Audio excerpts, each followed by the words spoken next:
नमस्कार दोस्तों, मैं राहुल शर्मा आप सभी का हार्दिक अभिनंदन करता हूं टेक्स्ट बुक के प्लेटफॉर्म पर। मात्र 29 दिन के अंदर 34,000 कार को एक्सपोर्ट कर दिया भारत की ओर से, जिसकी वजह से पूरी दुनिया के अंदर मेक इन इंडिया का झंडा लहरा रहा है। बट हमारा पड़ोसी मुल्क चीन काफी परेशान है दोस्तों। चीन को अभी डर सता रहा है कि भारत इस सेक्टर में आगे ना निकल जाए। तो उसने एक तरीका अपनाया और वो तरीका है उसने अपनी जितनी भी कार निर्माता कंपनीज हैं उनको स्पष्ट तौर से कह दिया कि वो भारत की कंपनियों से दूर रहें। उनको किसी भी तरीके की ना तो टेक्नोलॉजी शेयर करें और ना ही उस देश के अंदर भारत के अंदर किसी भी तरीके का इन्वेस्टमेंट करें। अगर ऐसा किया जाएगा हमारी ओर से तो वो दिन दूर नहीं जब भारत इस सेक्टर में हमसे आगे निकल जाएगा। तो वो काफी परेशान है। तो आज इसी न्यूज को डिटेल में हम समझने की कोशिश करते हैं मेरे दोस्तों कि माजरा है क्या। देखिए, कई सारे न्यूज़पेपर ने इस न्यूज को पब्लिश किया है, जैसे बिजनेस स्टैंडर्ड है, दैनिक जागरण, इसके अलावा और भी बहुत सारे अखबार हैं, लेकिन मैंने इन दोनों को प्रेफरेंस दी है। देखिए, बिजनेस स्टैंडर्ड ने पिछले फाइनेंशियल ईयर का डेटा लेते हुए बताया कि पिछले फाइनेंशियल ईयर में भारत की ओर से मारुति सुजुकी ने 3 मिलियन कार को 3 मिलियन कार को दुनिया के अलग अलग देशों में एक्सपोर्ट किया है। जबकि जागरण ने थोड़ा सा और फैक्चुअल डेटा को निकालते हुए बताया है कि 2024 अक्टूबर में मारुति सुजुकी ने दुनिया के अलग अलग देशों में 33,168 यूनिट को एक्सपोर्ट किया है, जो अब तक का मारुति सुजुकी का सबसे बड़ा मंथली एक्सपोर्ट डेटा है। यानी कि इससे ज्यादा एक्सपोर्ट उसने कभी तक अभी आज तक कभी नहीं किया था। मैं आपको थोड़ा सा और बता दूं दोस्तों, अक्टूबर 2024 में भारत की ओर से दुनिया के अलग अलग देशों में 34,000 कार को एक्सपोर्ट किया गया, जिसमें से इकलौती मारुति सुजुकी की ओर से 33,168 कार को एक्सपोर्ट किया गया। यानी अक्टूबर महीने में मारुति सुजुकी की कार एक्सपोर्ट के मामले में भारत की ओर से 97% हिस्सेदारी थी। वैसे ओवरऑल इस लास्ट फाइनेंशियल ईयर में मारुति सुजुकी ने का जो एक्सपोर्ट का हिस्सेदारी है वो 40% है। थोड़ा सा और बता देता हूं मारुति सुजुकी की ओर के बारे में दोस्तों। मारुति सुजुकी भारत में जो कार बना रही है उसको दुनिया के लगभग 100 देशों में एक्सपोर्ट करती है, जिसमें खासकर लेटिन अमेरिका, अफ्रीका, एशिया और मध्य के पूर्व बाजार है। यहां पर मारुति की गाड़ियों का काफी बोलबाला है जो भारत में बनती है। अगर मैं आपको एक्सपोर्ट डेटा के बारे में बताऊं लास्ट फाइनेंशियल ईयर के, तो देखिए 2023-24 फाइनेंशियल ईयर में मारुति सुजुकी ने भारत के में बनी गाड़ियों को सबसे ज्यादा एक्सपोर्ट किया है मारुति सुजुकी की ओर से। सेकंड नंबर पर हुंडई है, थर्ड पर किया है, फोर्थ पर महिंद्रा, फिफ्थ पर दोस्तों है टाटा। आप यहां पर देख रहे होंगे महिंद्रा टाटा का थोड़ा सा आंकड़ा आपको काफी कम नजर आएगा।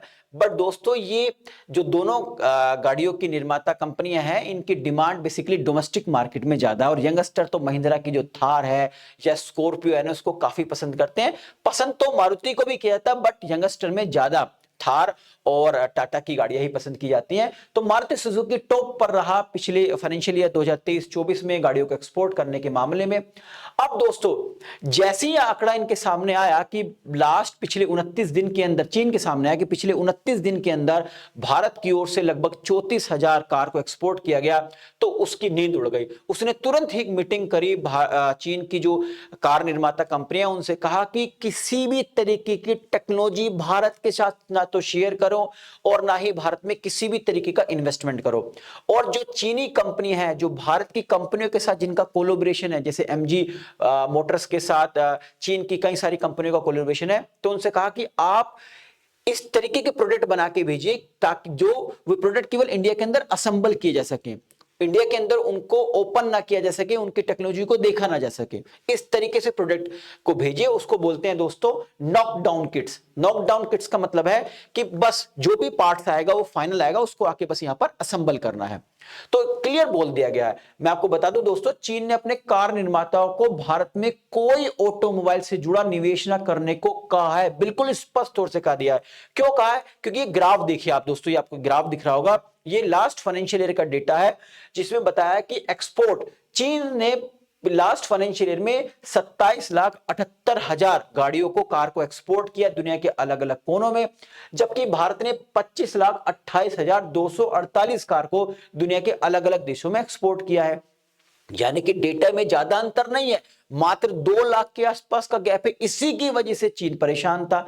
लेकिन जैसे ही आंकड़ा निकल के आया कि भाई मात्र 29 दिन के अंदर 34,000 कारों को एक्सपोर्ट किया, इससे तो होश उड़ नहीं थे फिर चीन के। तो स्पष्ट कह दिया कि कोई मतलब न मत रखो भारतीय कंपनियों से, वरना भैया हमारा धंधा चौपट हो जाएगा, हमारा धंधा चौपट हो जाएगा। ये स्पष्ट तौर से चीन ने अपनी कार निर्माता कंपनियों को बता दिया। इसके अलावा मैं आपको बताऊं दोस्तों, भारत बेसिकली ईवी कार की मैन्युफैक्चरिंग में भी बहुत तेजी से बढ़ रहा है, जिसने भी चीन की नींद उड़ा रखी है। मैं आपको कुछ एक डेटा के थ्रू, एक ग्राफ के थ्रू कुछ चीजें रिप्रेजेंट करने की कोशिश करूंगा। देखिए EV car manufacturing in India 2020 to 2023 का डेटा है। देखिए 2020 के अंदर पहली बार भारत ने ईवी कार की मैन्युफैक्चरिंग की शुरुआत करी और हमने लगभग 16 से 17,000 यूनिट बनाई। उस समय बहुत सारी बातें आई कि क्या भारत में ईवी कार्स का बोलबाला होगा कि नहीं होगा।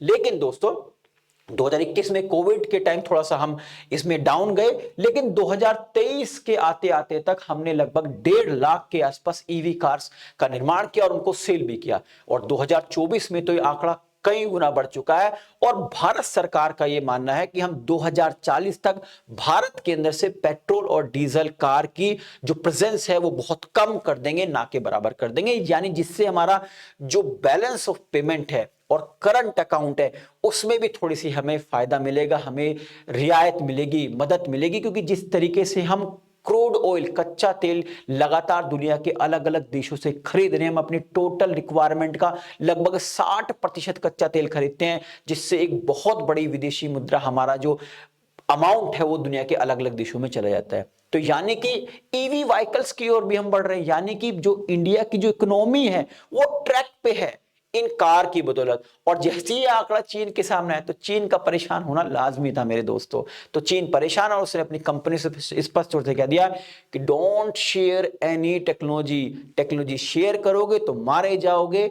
इंडिया बहुत तेजी से इस सेक्टर में ग्रो कर रहा है। तो आई थिंक इस वीडियो के माध्यम से जो इन्फॉर्मेशन मैं आप तक पहुंचाना चाहता दोस्तों वो पहुंच गई होगी। जाने से पहले एक रिक्वेस्ट और है, अगर आपने अभी तक हमारे चैनल को सब्सक्राइब नहीं किया है तो चैनल को सब्सक्राइब करना ना भूलें और हाँ बेल आइकन को जरूर प्रेस करें ताकि जो भी मेरी लेटेस्ट वीडियो आए उसका नोटिफिकेशन आप तक पहुंचता रहे। वीडियो पसंद आई है तो शेयर करना ना भूलें ताकि मुझे एक मोटिवेशन मिल सके इस तरह का कंटेंट बनाने के लिए। लाइक जरूर कीजिएगा। आप सभी का बहुत बहुत शुक्रिया दोस्तों। नमस्कार, जय हिंद।